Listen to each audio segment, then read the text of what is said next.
We've just arrived in Mpumalanga. This area inonzi Middlenburg. Mpumalanga, Tasika.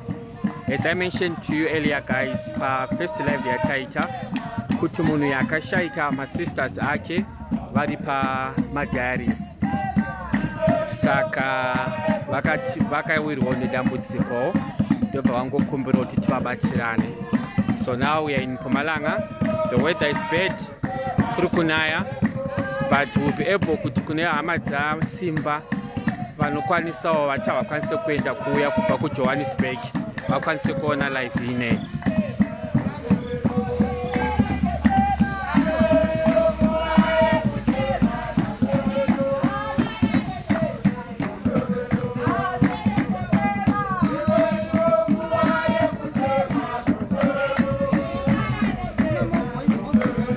Muri right? Mushe. Handitika. Aiwa tauyawo. Ha? Makara Cape Town. Cook Makara area ipi. Oh, Woodstock. Oh, okay. All right. Saka makunuko. Oh, muri seamo. Handitika. All right. Mudati pisa body.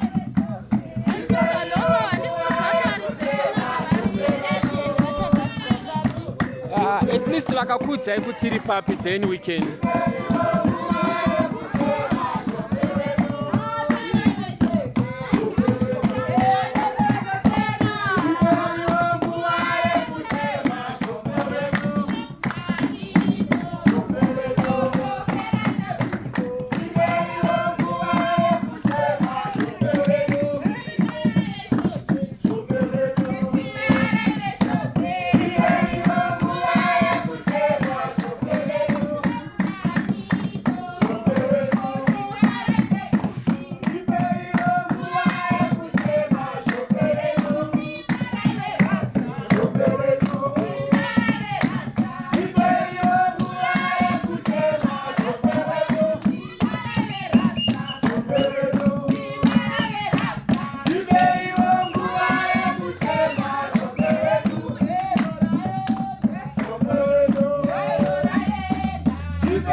I'm sorry.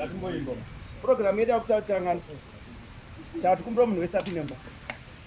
Amen. Munhu wese apinde mba. Ndio muri twa program yese mba. Sorry mkoma. Makadzira table yekuti box reri chipinda. Tikuda kutozitezvo zvipati. Oh, all right, no problem. Kana mangu va ready muntutsa. Iya asikupinda mba. Ye shamona but. Oh, but asikupinda mba. Ah, no problem. All right. All right.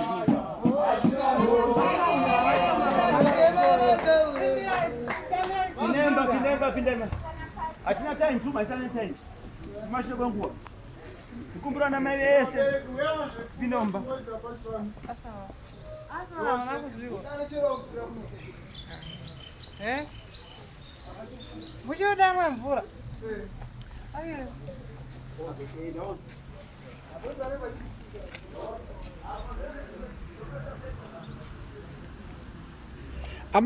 Amna maski yangu iri mumo man.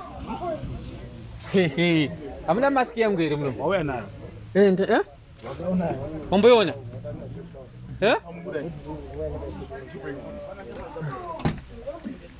Hona mboyona. Kwema maski nyari kupi. Sanga tungo vati boda isikuitwa aisikupinda mumba. Saka tichangoita roa service yachona because atina time eka. Atisikuda kugara nguva yakareba. Then tobva vangoroa service yavo.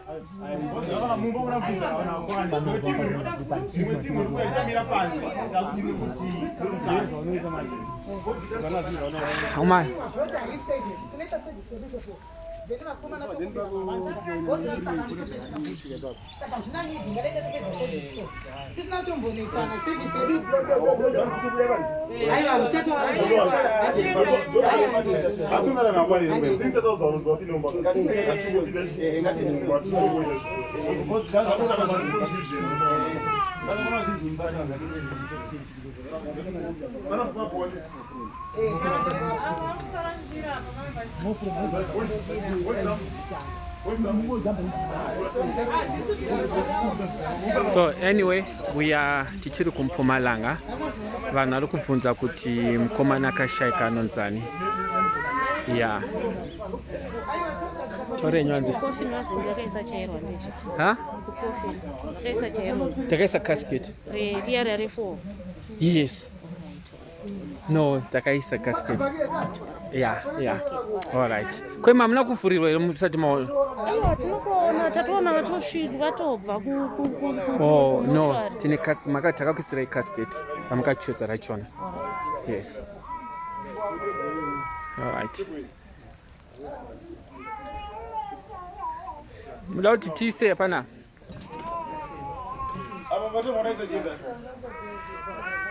So anyway, tiri kumpumalanga roforwa mukoma Simba. Yes, rise. Tinoimonitor. We monitor it. Mwana ngari kuti time yatinenge board yakagara, ucheck kuti yagara zvakanaka. Amiti. Yakasimba inogara. Kana tinenge takamonitor mwana ngari ku left mwari ku right. Takaimira out if anything happen. Okay, sorry, ndozosiri feedback. All right, akawana. Yeah. Mr. Marad's program. Atsati. Peter.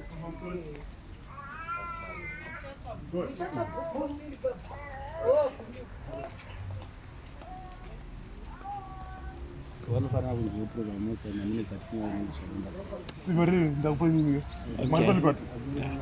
but zvamamati vanhu vapinde mukati handitika vatange service ka I suggest kuti tototanga izvozvo. Then service body yoya panze panapa. Yes, no problem. Saka munokwanisa yenyu kutanga ini. It's fine. Topinde hedu.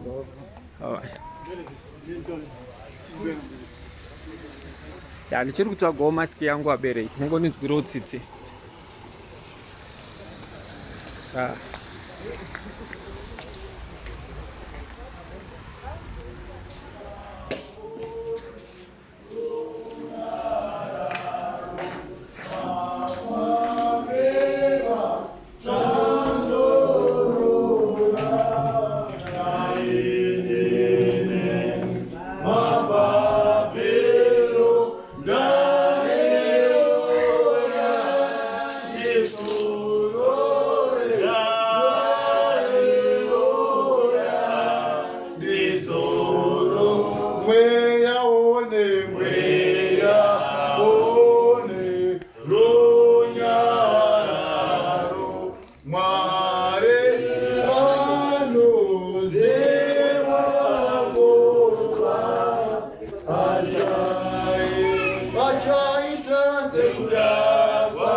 Kukumbira manye program most time iri kumashow singaiti kukumbira open prayer Mr. Chiramba muriwo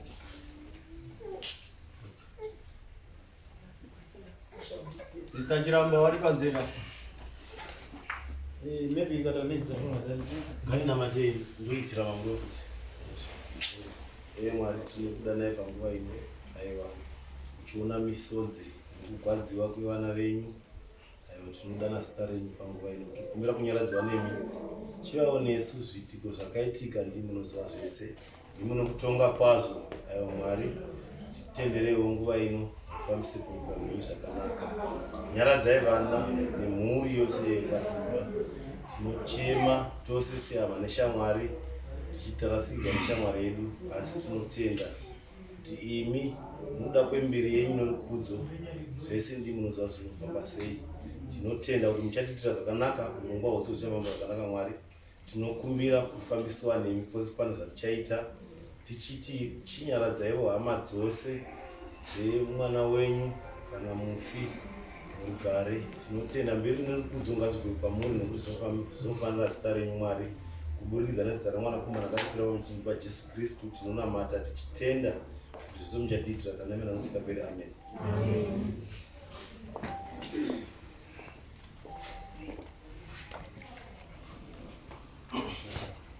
Hatina mushabanyika, hatifari Goa pano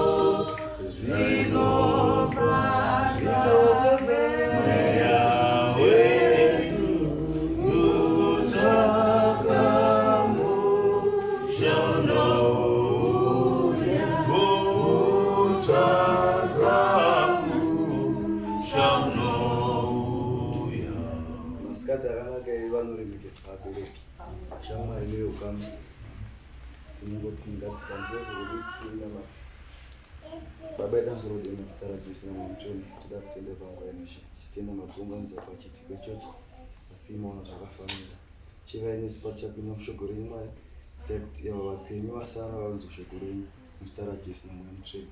Amen. Hatina hedu nguva zhinji asi toda kungopinda mubhaibheri shoko raMwari tungotaura nyaya yaMwari kuti Mwari ndo vanoremekedzwa pazvinhu zvose. Saka musoro watichafamba nawo wenyaya unoti kufa. Ngativhurei kuna John 11 verse 1. Vane mabhaibheri tichaverengera ndotsvaka 1 undiverengera John 11 verse 1.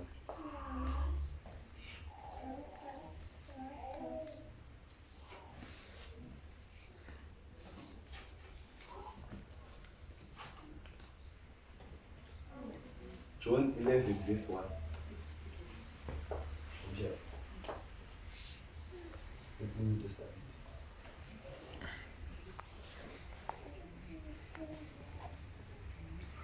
John.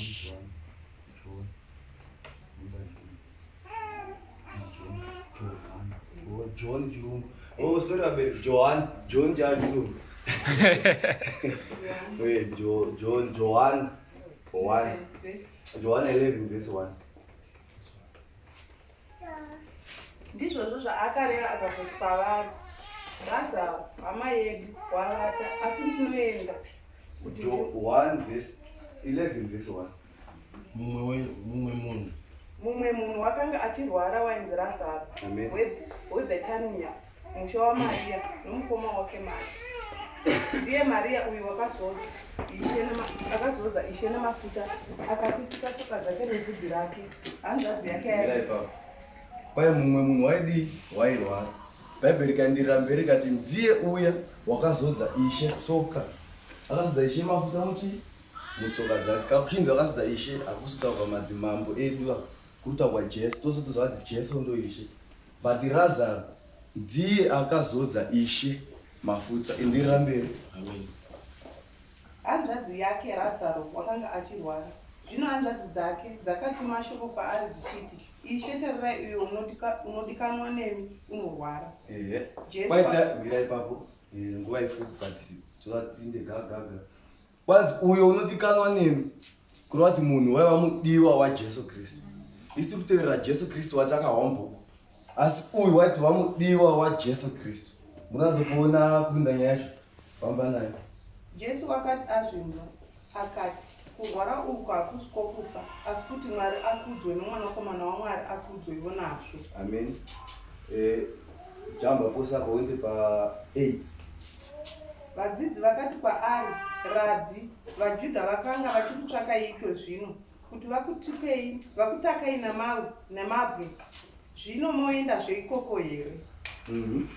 Jesu akapindura akati, nguva hadzisi 12 pazuva here? Kana munhu